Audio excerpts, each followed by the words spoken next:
tense hush settled over a small-town courtroom as the doors creaked open, revealing a confident yet unassuming black woman dressed in a simple navy blue suit. She stepped before a skeptical judge who radiated a sense of smug authority. From the very first moment, the judge's condescending glare dared anyone to question his power. At stake, her freedom, her very identity.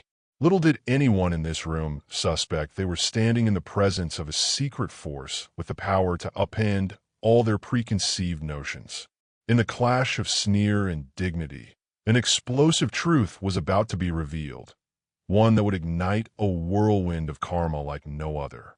In the sleepy heart of Maplewood County, a place where towering pine trees swayed gently against a gray sky, people assumed life passed quietly and predictably.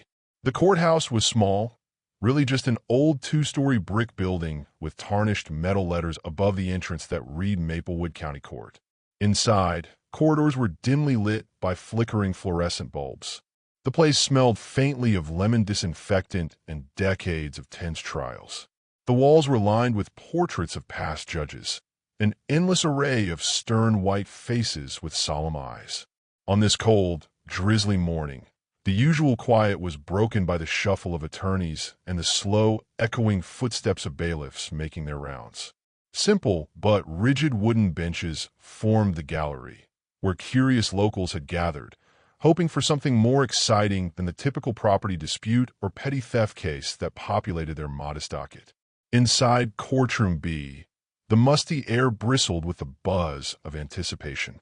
At the front of the courtroom sat Judge Robert Whitmore, a towering figure with thinning silver hair combed meticulously to the side. He wore his black robe with the pomp of someone who had been told all his life he was destined for greatness. Some said he was a brilliant mind with a heart for justice.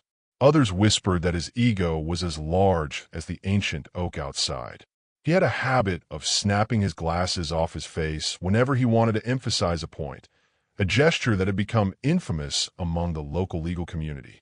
Seated at the defendant's table was a black woman in a navy blue suit, her posture straight and calm, her face revealing little of the storm swirling within.